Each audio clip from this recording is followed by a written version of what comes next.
The e-bike market continues to flourish, and for the past few weeks, I've been riding a bike from an interesting brand that uses dog breed names for bike models. There isn't much of a practical reason for me to buy this bike, but I did have a lot of fun riding it, and my neighbors thought it looked pretty cool, busting a move around the neighborhood. Let's take a closer look and talk a little bit more about my experiences with a new bike from a company that uses funny names.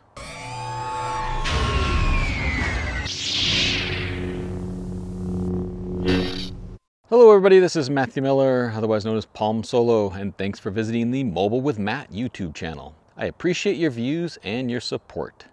So the folks at Puckipuppy, P-U-C-K-I Puppy, Puckipuppy, sent along one of their bikes. They asked me what model I would like to test, and they offered about 3 different models. None of them had the Pomeranian, which is my dog that we have here, or the Chihuahua. However, they did send along the Corgi 2.0 in white. And as you can see here, it is mostly white with orange wheels, orange on the shocks, and orange lettering in the text. I get a lot of emails regarding e-bikes, and when I saw one come from Puckipuppy, I started laughing at first and thought it might be a joke. But it turns out that the owner of the company is passionate about dogs, and all of the different models are named after different dog breeds. And what we are unboxing here is the Corgi 2.0, priced at $1,399.99. It's an interesting bike because it's a fat tire bike, but it is not a folding bike. So this is a fat tire step through that has great shock system. And like most bikes that come in the boxes, you're going to have to put on the handlebars in the front, and I love the handlebar design on this. Flip it over and put on the mag wheels. Put on the front mag wheel, lock it into place, put on the kickstand and the pedals, of course, and the bike is ready to go. It does have an integrated battery into the front frame piece, some nice shocks and suspension on both the front and the back, and I really do like the color. The one thing is it's a little too short for me. The Puckipuppy website states that it's an all-terrain bike for city commuters and mountain rides. There are no fenders and there's no rear light, so it's not a good fit for me to commute here in Washington State, but it is good for riding around on the trails, and I've done some of that with those fat knobby tires and the agile design. Puckipuppy states that it's built for riders from 5 foot to 6 feet 2 inches. But I'm 6'1", and despite what I've tried, I can't get that seat high enough for me to ride comfortably. So I would say the height limit is really more like 5'11".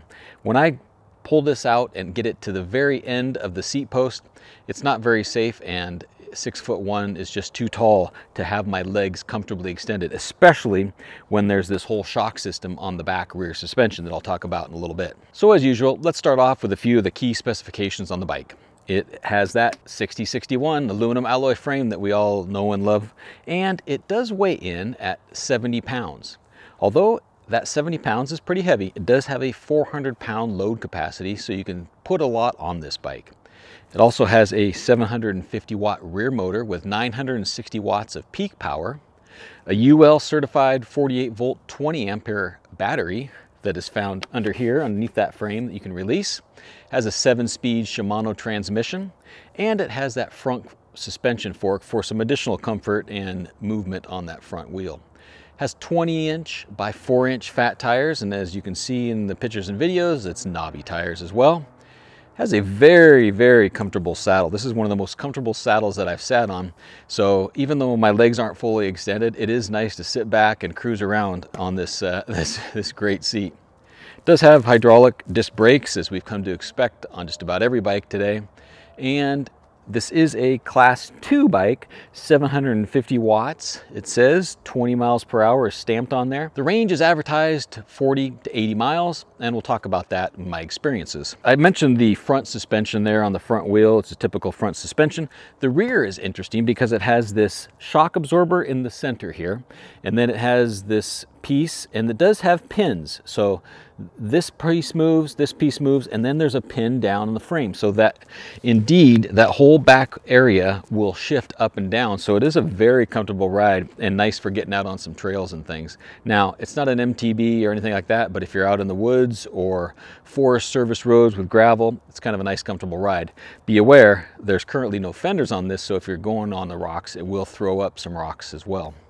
It does have a bright front LED. There is no backlight. And then it has a color display that's actually a different display than I've seen on any other e-bike. Has a different user interface on there, a different display, and it even has the controllers are a little bit different. And then on the right, it does have the thumb throttle as well. So talking about the controllers, on the left side there are 4 buttons on top and then 1 in the bottom on the back side. And that top button is power on and off, and then we have a pedal assist level up and down, of course, and then there's a headlight button, and then the bottom one is a horn. And I really like having dedicated buttons for horn and for the headlights. It's really safe to ride an e-bike with a horn so you can make people aware of around you, especially if you're going at the high speeds. And I do like having that electronic horn in the bike. Also, I'll mention that the hand grips on this are wonderful. These are those nice ergonomic grips with that big palm rest as well, and I really do like that. Along with the 7-speed Shimano transmission, of course, that you shift up and down, and it's a pretty simple bike. So that display that I mentioned does show speed, the trip distance, the time, trip time. It says what mode you're in, what pedal assist level, the power, and the light indicator. Talking about some of my experiences, the first one, of course, is my hill test, and it's that 13 to 15% incline. I did take this on that hill and then also another hill that is pretty steep, and I was surprised that it actually did help me get up the hill, not with throttle only, but with pedal assist at the first gear and 5 pedal assist. I was able to go 8 to 10 miles per hour without getting off the bike. So even though the throttle wasn't powerful enough to get me up that hill, I didn't have to pedal that hard. I didn't have to stand, like some of the bikes that I've had to stand on the pedals to get it going. This one I was able to sit and enjoy and just pedal a little bit faster and get up that hill no problem. I typically spend most of my time with e-bikes in pedal assist mode because I'm usually commuting with the bikes and I like to have a little bit of exercise as I'm biking, and it's usually flat terrain. But this bike, as I mentioned, is a little bit too short for me, and it's more like a heavy BMX bike. So I spent most of my time riding this bike in the throttle mode, and actually throttle mode on this bike is a blast. I was tooling around parking lots and up and down some of the trails here, and it's a big heavy bike, but it is very agile as well. And with that throttle mode, you really have a lot of agility to go with you. Now, the pedal assist level you selected has no bearing on the throttle speed. So this is one of those bikes where it has a thumb throttle, and even if you're on pedal assist 1, you push that down. If you push that down all the way, you're going to get up to that 20 miles per hour. So even at a pedal assist level of 1, you're going to be able to get all the way up to that full throttle with your thumb on the throttle itself. Puckipuppy advertises up to 40 miles in throttle mode, and with my weight and the terrain that I was on, I was able to exceed about 30 miles in my testing. It does have a solid range, and that's great to see, even though I don't think many people will use this bike for long bike rides. It's more of a have fun bike, tool around the town, go do some errands or something like that, but there's no rack or anything else. It's really just a bike to have a lot of fun with. And I suppose for some people it will get the commute done too. Talking a little bit about pedal assist, I really didn't see much help when I had it in pedal assist level 1. That was about 8 to 9 miles per hour, and I'll talk about no battery at all and you won't see much difference. Level 2 is really where I started to see a little bit of a difference in the assist. At level 2 there, I was able to easily go 11 to 12 miles per hour. Level 3, about 14 miles per hour. Level 4, 18 miles per hour. And with level 5, with 20 miles per hour. Now these are all at a fairly consistent level of effort, not too much effort, definitely not sweating or anything like that, just in the gear, usually in 5, 6, or 7. And pedaling along. In pedal assist mode, the company advertises up to 80 miles of range.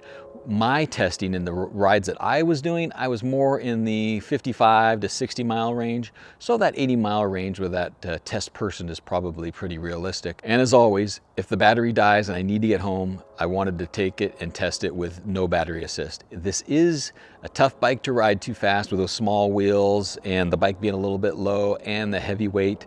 So I would only ride it as a last resort, and I was able to go 7, 8, maybe 9 miles per hour with no battery at all, but I really did not enjoy that experience. The throttle experience on this bike is where I had the most fun. And speaking of fun, this bike is a blast to ride. It's a lot of fun with that front and rear suspension, those fat tires, the mag wheel design that takes away the worry of broken spokes. It eliminates some of that maintenance that you might have in the future.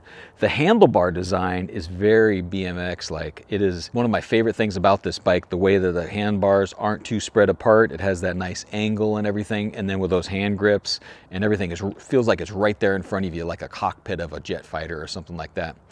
So the Corgi 2.0 is a great bike for having a good time on the trails and on small jumps. There's always something that I can improve on in a bike, and for this one, I would definitely like to see a taller seat post, and I can probably go out and find one of those with a different seat if I want to.